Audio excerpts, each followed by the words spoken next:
Hi friends, हमारे channel SK9210 at the study channel में आपका स्वागत है। तो आज जो है बिहार पुलिस मध्य निषेध के जीके जिसका प्रैक्टिस सेट जो है स्टार्ट कर रहे हैं। हम वो प्रैक्टिस सेट स्टार्ट कर रहे हैं जो कि कई बार एग्जाम में पूछा हुआ प्रश्न है और आगे भी क्या है पूछने की ज़्यादा से ज़्यादा संभावना बनती है। तो इसीलिए वीडियो को जो है शुरू से अंत तक वॉच करना है। और हाँ, इससे पहले जो है बिहार पुलिस मध्य निषेध के लिए जो जीके जीएस का यानी कि बहुत सारा जो है प्रैक्टिस सेट करा चुके हैं। यदि वो वाला प्रैक्टिस सेट नहीं देखे हैं तो वीडियो के डिस्क्रिप्शन में ही टेलीग्राम का लिंक दिया गया है, वहाँ से जुड़कर पिछला सभी वीडियो को भी देख सकते हैं। और आज से यह जो है एक न्यू प्रैक्टिस सेट जो है डेली का यानी कि 9 बजे रात में क्लास होगा जीके जीएस के लिए, डेली का डेली होगा। ठीक है। और यदि चैनल पर नए आए हैं तो सबसे पहले चैनल को सब्सक्राइब करके बेल आइकन को प्रेस कर ले ताकि बिहार पुलिस के रिलेटेड कोई भी अपडेट है जो कि सबसे पहले आप तक पहुंच जाएगा। तो चलिए प्रश्न को स्टार्ट करते हैं। तो चलिए प्रश्न कि और किसी भी प्रश्न का आंसर यदि आप पहले से जानते हैं तो उसका आंसर जो आप कमेंट बॉक्स में कर सकते हैं। यदि आपको कोई ऐसा भी प्रश्न होगा जो समझ में नहीं आया हो तो कमेंट के माध्यम से जो है हमसे पूछ सकते हैं। तो चलिए प्रश्न को स्टार्ट करते हैं। तो प्रश्न यह है कि विषैले सर्पों में विश्व ग्रांथि परिवर्तित होती है, यानी कि किसके द्वारा होता है। विषैले सर्पों में जो है विश्व ग्रांथि जो परिवर्तित होती है किसके द्वारा परिवर्तित होती है। तो देखो यह लाड़ ग्रांथि से जो है परिवर्तित होता है। किसके द्वारा होता है, यह जो है लाड़ ग्रांथि से परिवर्तित होता है। जैसे कि मानव शरीर में भी एक लाड़ ग्रांथि होता है जिसको क्या कहा जाता है, टाइलिन कहा जाता है। ठीक है। और जैसे कि रोटी चबाते हैं कि क्या कहते हैं, रोटी जब चबाते हैं वो मीठापन लगता है। तो मानव को क्यों मीठापन लगता है, क्योंकि वहाँ जो है क्या पाया जाता है, लाड़ ग्रंथि यानी कि टाइलिन पाया जाता है। तो इसी कारण से वो मीठा लगता है, क्योंकि लाड़ ग्रंथि में जो है टाइलिन मल्टोज ये सभी निकलता है। और बात करें कि दुनिया का सबसे यदि हम जहरीला सर्प की बात करें तो कौन सा सर्प है, तो वह हाइड्रोफिश क्या है, वह जो है ना हाइड्रोफिश है।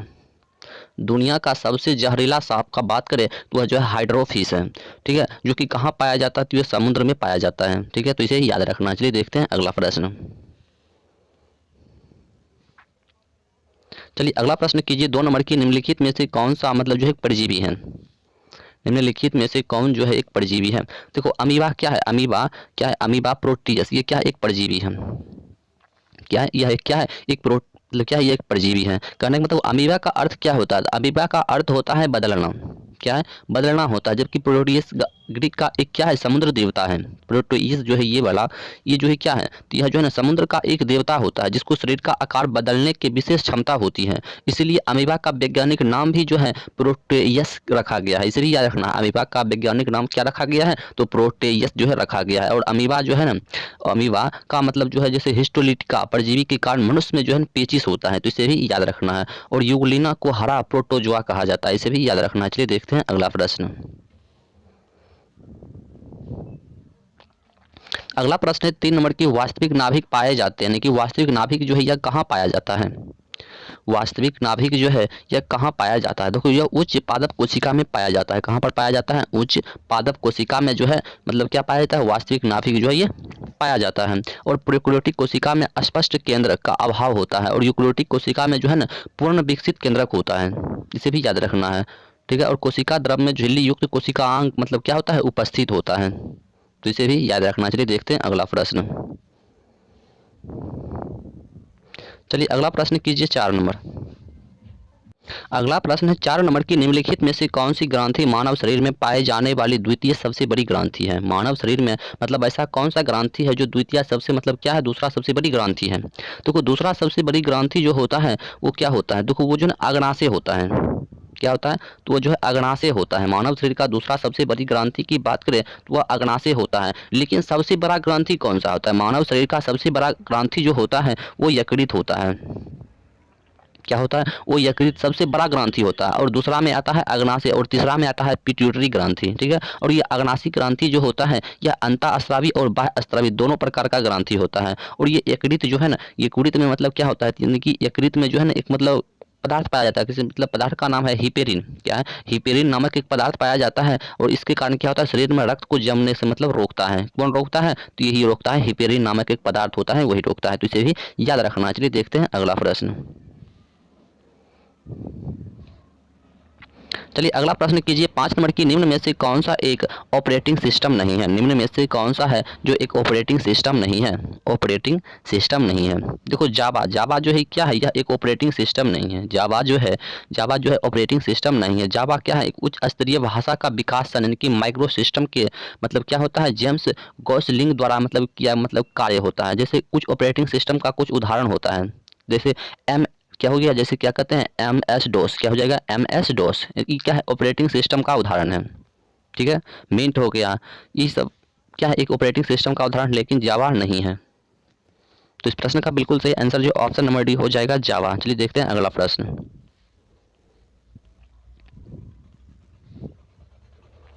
अगला प्रश्न 6 नंबर की, जमीन में पानी के निस्यंदन की प्रक्रिया को डैश के रूप में जाना जाता है? जमीन में पानी के निस्यंदन की प्रक्रिया को जो है डैश के रूप में जाना जाता है, यानी कि किस चीज़ के रूप में जाना जाता है? तो इसको जो है ना अंतः संयंत्रण के रूप में जाना जाता है, यानी कि ऑप्शन नंबर डी हो जाएगा, अंतः संयंत्रण के रूप में इसे जाना। जमीन में पानी में के निस्यंदन की प्रक्रिया को जो है अंतः संयंत्रण के रूप में जाना जाता है।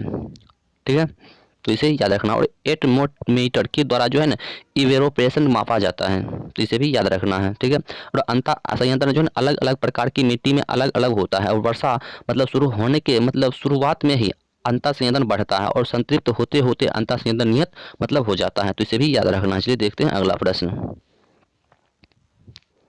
चलिए अगला प्रश्न कीजिए 7 नंबर कि निम्नलिखित में से क्या एक एस्टर है? मतलब कौन जो है एक एस्टर है? देखो CH3COO C2H G, ये क्या है एक एस्टर है, यानी कि ऑप्शन नंबर जो है ये सी हो जाएगा। ठीक है, और यदि हम इसका IUPAC नाम की बात करें तो इसका IUPAC नाम जो होता है वो इथाइल एसीटेट, कहने का मतलब इथाइल एथानाएट होता है। ठीक है, और इथाइल एसीटेट मतलब क्या, एक कार्बनिक यौगिक है, इसे भी याद रखना। इथाइल एसीटेट जो है ये क्या है, एक कार्बनिक यौगिक है, और इसका IUPAC नाम क्या हो जाएगा, तो इथाइल एसीटेट हो जाएगा, तो इसे भी याद रखना। चलिए देखते हैं अगला प्रश्न। चलिए अगला प्रश्न है 8 नंबर की, मानव शरीर की सबसे लंबी हड्डी कौन सी है? मानव शरीर की सबसे लंबी हड्डी जो है ये कौन सी हड्डी है? देखो मानव शरीर की सबसे लंबी हड्डी जो होती है वो जांघ की हड्डी होती है। क्या होती है, वो जो है जांघ की हड्डी होती है, जिसको फीमर भी कहा जाता है, इसे भी याद रखना, जिसे फीमर भी कहा जाता है। ये जांघ में पाया जाता है, मानव शरीर की सबसे बड़ी हड्डी होती है। और बात करें कि मानव शरीर में कुल हड्डियों की संख्या कितनी होती है, तो ये 206 होती है। कितनी होती है, तो ये 206 हड्डियां होती है। और मानव शरीर के दोनों पैरों में, यानी कि पैर की बात करें तो पैरों में हड्डियों की संख्या 60 होती है। कहने का मतलब एक पैर में 30 और एक पैर में भी 30 हड्डियां। कहने का मतलब टोटल हड्डियों की बात करें तो कितना हो जाएगा, तो 60 हो जाएगा दोनों पैरों में। और पैर की अंगुलियों में जो है 14 हड्डियां होती है, और तलवा में जो होती है, तलवा जिसको कहते हैं, उसमें जो है पांच पांच हड्डी, और एड़ी में 7 हड्डी, जबकि फीमर, टिबिया, फिबुला तथा क्या कहते हैं पटेला में एक एक हड्डी होती है, जिसमें फीमर जो होती है सबसे मतलब बड़ी हड्डी होती है। और हाथ पैर की हड्डी अनुबंधी कंकाल का उदाहरण है, इसे भी याद रखना। हाथ पैर की हड्डी जो होता है ये अनुबंधी कंकाल का उदाहरण है, जबकि खोपड़ी, जिसको खोपड़ी जो होता है, खोपड़ी, केसरूक, दंड और क्या कहते हैं पसलियों की हड्डी मतलब अक्षीय कंकाल का एक उदाहरण है, तो इसे भी याद रखना। चलिए देखते हैं अगला प्रश्न।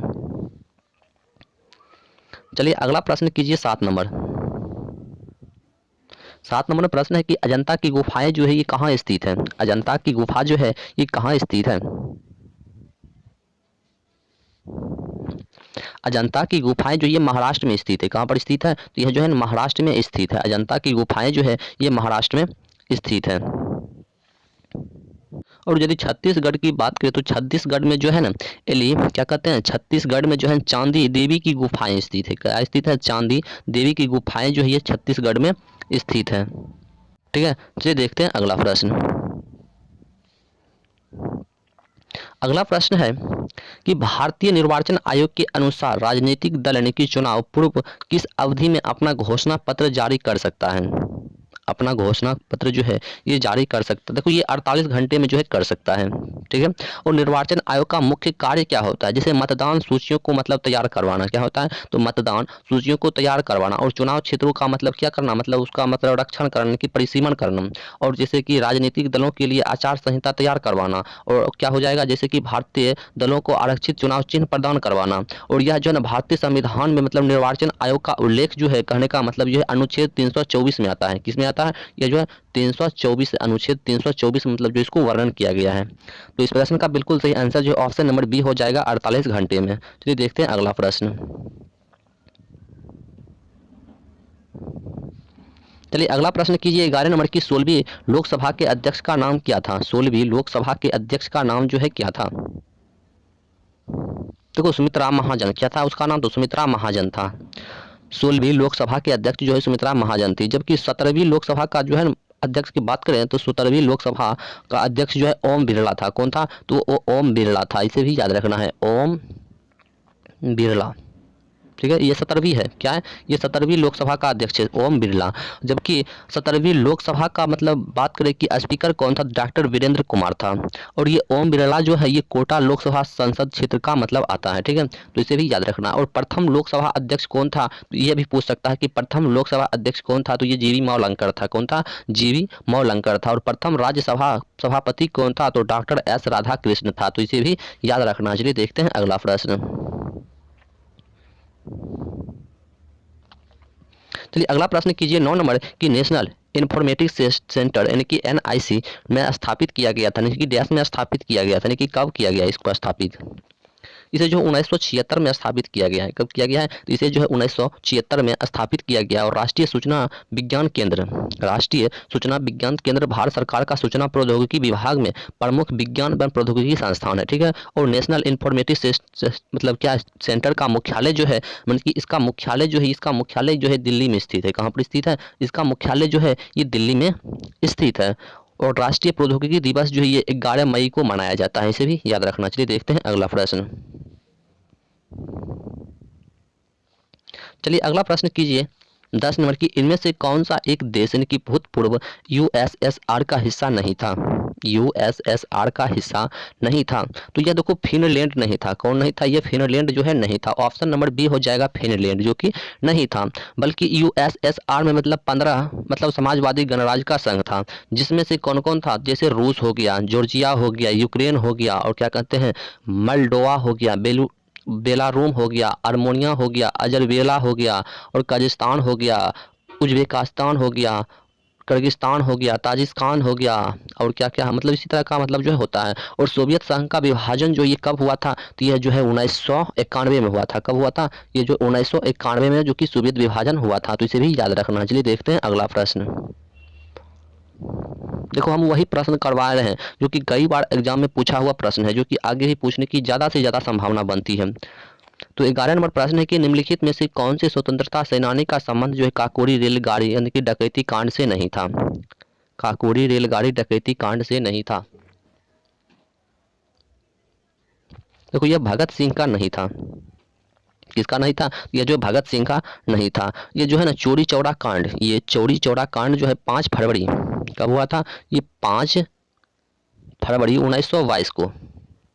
कब हुआ था? 5 फरवरी 1922 को हुआ था। और ये जो है बारदोली प्रस्ताव, कहने का मतलब ये बारदोली प्रस्ताव कब हुआ था? तो ये जो है 12 फरवरी 1922 को मतलब हुआ था। और ये काकोरी कांड यानी कि 9 अगस्त 1925 को लखनऊ के पास यानी कि एक काकोरी गांव में ब्रिटिश राज के खिलाफ भारतीय स्वतंत्रता आंदोलन के क्रांतिकारियों द्वारा मतलब की गई थी। और ये काकोरी कांड जो है ना कार्यवाही को हिंदुस्तान रिपब्लिक एसोसिएशन के क्रांतिकारी यानी कि राम प्रसाद बिस्मिल, असफदुल्ला खान और राजेंद्र लाहिड़ी, केशव चक्रवर्ती, मुक्ति लाल और क्या क्या मतलब ये मतलब यही सब जो है ना 10 मतलब अंजाम दिया था, यानी कि 10 व्यक्तियों ने इसमें अंजाम दिया था। और 19 दिसंबर को 1927 को राम प्रसाद बिस्मिल और सफाउल्लाह खान और रोशन सिंह को फांसी पर लटका दिया गया था। इसे भी याद रखना। चलिए देखते हैं अगला प्रश्न। अगला प्रश्न है 12 नंबर कि निम्न में से कौन भारत में सबसे नवीनतम नाभिकीय ऊर्जा संयंत्र है?